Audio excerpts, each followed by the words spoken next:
یا تم ہمارے مذہب میں واپس آ جاؤ۔ پس ان کے پروردگار نے ان کی طرف وحی بھیجی کہ ہم ظالموں کو ہلاک کر دیں گے اور ان کے بعد تم کو اس زمین میں آباد کر دیں گے۔ یہ اس شخص کے لیے ہے جو قیامت کے روز میرے سامنے کھڑے ہونے سے ڈرے اور میرے عذاب سے خوف کرے۔ اور پیغمبروں نے اللہ سے فتح چاہی اور ہر سرکش ضدی نامراد رہ گیا۔ اس کے پیچھے دوزخ ہے اور اسے پیپ والا پانی پلایا جائے گا، وہ اس کو گھونٹ گھونٹ کر کے پیے گا اور گلے سے نہیں اتار سکے گا، اور ہر طرف سے اسے موت آ رہی ہوگی مگر وہ مرنے میں نہیں آئے گا، اور اس کے بعد سخت عذاب ہوگا۔ جن لوگوں نے اپنے پروردگار سے کفر کیا ان کے اعمال کی مثال راکھ کی سی ہے کہ آندھی کے دن اس پر زور کی ہوا چلے جو اسے اڑا لے جائے۔ اسی طرح جو کام وہ کرتے رہے ان پر ان کو کچھ قابو نہ ہوگا۔ یہی تو پرلے سرے کی گمراہی ہے۔ کیا تم نے نہیں دیکھا کہ اللہ نے آسمانوں اور زمین کو تدبیر سے پیدا کیا ہے؟ اگر وہ چاہے تو تم کو نابود کر دے اور تمہاری جگہ نئی مخلوق پیدا کر دے، اور یہ اللہ کو کچھ بھی مشکل نہیں۔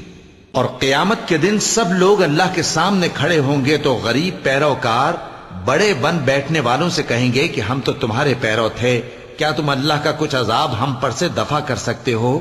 وہ کہیں گے کہ اگر اللہ ہم کو ہدایت کرتا تو ہم تم کو ہدایت کرتے۔ اب ہم گھبراہٹ ظاہر کریں یا صبر کریں ہمارے حق میں برابر ہے، کوئی جگہ رہائی کی ہمارے لیے نہیں ہے۔ اور جب حساب کتاب کا کام فیصل ہو چکے گا تو شیطان کہے گا جو وعدہ اللہ نے تم سے کیا تھا وہ تو سچا تھا، اور جو وعدہ میں نے تم سے کیا تھا وہ جھوٹا تھا، اور میرا تم پر کسی طرح کا زور نہیں تھا۔ ہاں، میں نے تم کو گمراہی اور باطل کی طرف بلایا تو تم نے جلدی سے اور بے دلیل میرا کہنا مان لیا۔ تو آج مجھے ملامت نہ کرو، اپنے آپ ہی کو ملامت کرو۔ نہ میں تمہاری فریاد رسی کر سکتا ہوں اور نہ تم میری فریاد رسی کر سکتے ہو۔ میں اس بات سے انکار کرتا ہوں کہ تم پہلے مجھے شریک بناتے تھے۔ بے شک جو ظالم ہیں ان کے لیے درد دینے والا عذاب ہے۔ اور جو ایمان لائے اور عمل نیک کرتے رہے وہ بہشتوں میں داخل کیے جائیں گے جن کے نیچے نہریں بہہ رہی ہیں۔ اپنے پروردگار کے حکم سے وہ ہمیشہ ان میں رہیں گے، وہاں وہ ہر ملاقات پر ایک دوسرے کو سلام کہیں گے۔ کیا تم نے نہیں دیکھا کہ اللہ نے کلمہ طیبہ کی کیسی مثال بیان فرمائی ہے؟ وہ ایسی ہے جیسے پاکیزہ درخت جس کی جڑ مضبوط ہو اور شاخیں آسمان میں پھیلی ہوں، وہ اپنے پروردگار کے حکم سے ہر موقع پر پھل لاتا ہو۔ اور اللہ لوگوں کے لیے مثالیں بیان فرماتا ہے تاکہ وہ نصیحت حاصل کریں۔ اور ناپاک بات یعنی غلط عقیدے کی مثال ناپاک درخت کی سی ہے کہ وہ زمین کے اوپر ہی سے اکھیڑ کر پھینک دیا جائے، اس کو ذرا بھی قرار و ثبات نہیں۔ اللہ مومنوں کے دلوں کو صحیح اور پکی بات سے دنیا کی زندگی میں بھی مضبوط رکھتا ہے اور آخرت میں بھی رکھے گا، اور اللہ بے انصافوں کو گمراہ کر دیتا ہے، اور اللہ جو چاہتا ہے کرتا ہے۔ کیا تم نے ان لوگوں کو نہیں دیکھا جنہوں نے اللہ کے احسان کو ناشکری سے بدل دیا اور اپنی قوم کو تباہی کے گھر میں لا اتارا، یعنی دوزخ میں، کہ سب ناشکرے اس میں داخل ہوں گے اور وہ برا ٹھکانہ ہے۔ اور ان لوگوں نے اللہ کے شریک مقرر کیے کہ لوگوں کو اس کے رستے سے گمراہ کریں۔ کہہ دو کہ چند روز فائدے اٹھا لو، آخر کار تم کو دوزخ کی طرف لوٹ کر جانا ہے۔ اے پیغمبر، میرے مومن بندوں سے کہہ دو کہ نماز پڑھا کریں، اور اس دن کے آنے سے پیشتر جس میں نہ اعمال کا سودا ہوگا اور نہ دوستی کام آئے گی، ہمارے دیے ہوئے مال میں سے پوشیدہ اور علانیہ خرچ کرتے رہیں۔ اللہ ہی تو ہے جس نے آسمانوں اور زمین کو پیدا کیا اور آسمان سے مے برسایا، پھر اس سے تمہارے کھانے کے لیے پھل پیدا کیے اور کشتیوں اور جہازوں کو تمہارے زیر فرمان کیا تاکہ وہ سمندر میں اس کے حکم سے چلیں، اور نہروں کو بھی تمہارے زیر فرمان کیا، اور سورج اور چاند کو تمہارے لیے کام میں لگا دیا کہ دونوں دن رات ایک ڈگر پر چل رہے ہیں، اور رات اور دن کو بھی تمہاری خاطر کام میں لگا دیا، اور جو کچھ تم نے مانگا سب میں سے تم کو عنایت کیا۔ اور اگر اللہ کے احسان گننے لگو تو شمار نہ کر سکو، مگر لوگ نعمتوں کا شکر نہیں کرتے۔ کچھ شک نہیں کہ انسان بڑا بے انصاف ہے، ناشکرا ہے۔ اور جب ابراہیم نے دعا کی کہ اے میرے پروردگار اس شہر کو لوگوں کے لیے امن کی جگہ بنا دے اور مجھے اور میری اولاد کو اس بات سے کہ بتوں کی پرستش کرنے لگیں بچائے رکھیو۔ اے پروردگار انہوں نے بہت سے لوگوں کو گمراہ کیا ہے، سو جس شخص نے میرا کہا مانا وہ میرا ہے، اور جس نے میری نافرمانی کی تو بخشنے والا ہے، مہربان ہے۔ اے پروردگار میں نے اپنی اولاد ایک وادی میں جہاں کھیتی نہیں تیرے عزت و ادب والے گھر کے پاس لا بسائی ہے۔ اے پروردگار تاکہ یہ نماز پڑھیں سو تو لوگوں کے دلوں کو ایسا کر دے کہ ان کی طرف جھکے رہیں، اور ان کو میووں سے روزی دیتے رہنا تاکہ تیرا شکر کریں۔ اے پروردگار جو بات ہم چھپاتے اور جو ظاہر کرتے ہیں تو سب جانتا ہے، اور اللہ سے کوئی چیز مخفی نہیں، نہ زمین میں نہ آسمان میں۔ اللہ کا شکر ہے جس نے مجھ کو بڑی عمر میں اسماعیل اور اسحاق بخشے، بے شک میرا پروردگار دعا سننے والا ہے۔ اے پروردگار مجھ کو ایسی توفیق عنایت کر کہ نماز پڑھتا رہوں، اور میری اولاد کو بھی یہ توفیق بخش۔ اے پروردگار میری دعا قبول فرما۔ اے پروردگار حساب کتاب کے دن میری اور میرے ماں باپ کی اور مومنوں کی مغفرت کیجو۔ صدق اللہ العظیم۔